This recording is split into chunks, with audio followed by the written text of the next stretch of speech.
नमस्कार. आयुष्यात दुःख काय येतं, नशीब, कर्म हे असे शब्द आहेत जे आपल्या सगळ्यांच्या मनात कधी ना कधी येतातच. आपल्या आयुष्यात जी संकटं येतात त्यामागे खरंच काही कारण असतं का? आणि जर असेल तर त्यातून बाहेर पडण्याचा काही मार्ग आहे का? आज आपण एका अशाच आध्यात्मिक परंपरेबद्दल बोलणार आहोत जी या सनातन प्रश्नांची उत्तरं देण्याचा प्रयत्न करते. चला तर मग या परंपरेच्या खोलात शिरू.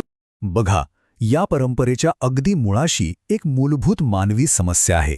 एक असा प्रश्न जो कित्येक युगांपासून माणूस विचारत आला आहे. आणि तो प्रश्न हाच आहे की आपण दुःखातून मुक्त कसे होऊ शकतो. मग ते ग्रहांची दशा असो, नशिबाचे खेळ असोत किंवा आपल्याच मागच्या जन्मातल्या कर्मांची फळं असोत, या चक्रातून सुटका कशी मिळवायची हाच या सगळ्या विवेचनाचा केंद्रबिंदू आहे.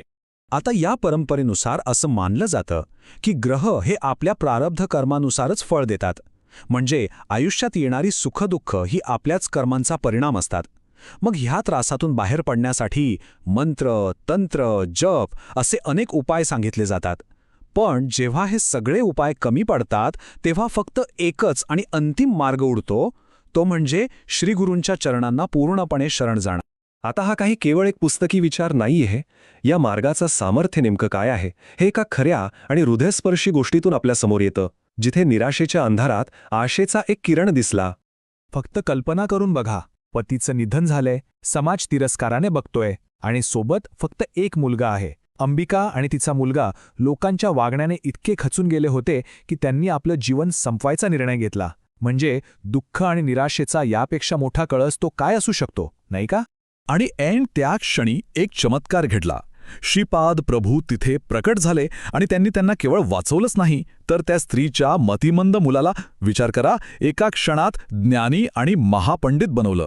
इतकंच नाही तर जेव्हा अंबिकेनं कृतज्ञतेने त्यांच्या पायावर डोकं ठेवलं तेव्हा त्यांनी तिला वरदान दिलं की पुढच्या जन्मी मला तुझ्यासारखाच पुत्र प्राप्त व्हावा. हेच तर आहे गुरूंच्या सामर्थ्याचं आणि त्यांच्या करुणेचं प्रतीक. पण हे आश्वासन काही फक्त एका व्यक्तीपुरतं नव्हतं.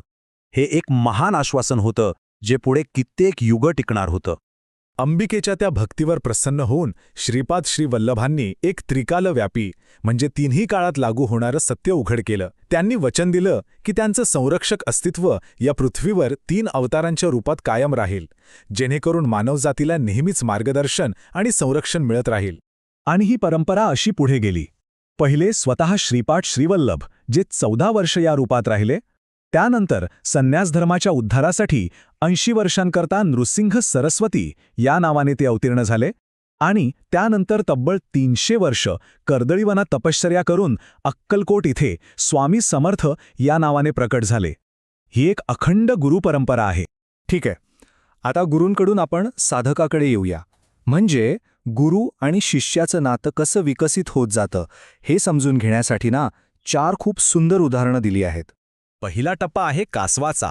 जसं कासव आपल्या पिलांना फक्त नजरेने, आपल्या विचार तरंगांनी वाढवतं, अगदी तसंच गुरु दूर असले तरी आपल्या शिष्याच्या विचारांचं आणि त्याच्या चेतनेचं रक्षण करतात. ही एक सूक्ष्म पण खूप शक्तिशाली सुरक्षा असते. दुसरा टप्पा आहे मांजराचा. आता बघा, जशी मांजर आपल्या पिलाला तोंडात धरून एका सुरक्षित जागी नेते, तसंच जेव्हा शिष्य एखाद्या मोठ्या संकटात सापडतो तेव्हा गुरु स्वतः हस्तक्षेप करून त्याला त्या परिस्थितीतून बाहेर काढतात. इथे गुरूंची मदत आपल्याला थेट आणि स्पष्टपणे दिसते. तिसरा टप्पा आहे माकडाचा. माकडाचं पिल्लू कसं आपल्या आईला स्वतःच्या प्रयत्नांनी घट्ट धरून राहतं, तसंच ह्या टप्प्यात शिष्याला स्वतः प्रयत्न करून जागरूक राहून गुरूंना धरून राहावं लागतं. म्हणजे इथे जबाबदारी थोडी शिष्यावर येते. आणि मग येतो अंतिम चौथा टप्पा, मासोळीचा. जसे मासे पाण्यात एकरूप होऊन विहार करतात, अगदी तसंच शिष्य आणि गुरु पूर्णपणे एकरूप होतात. दोघांमध्ये मग कोणताच भेद उरत नाही.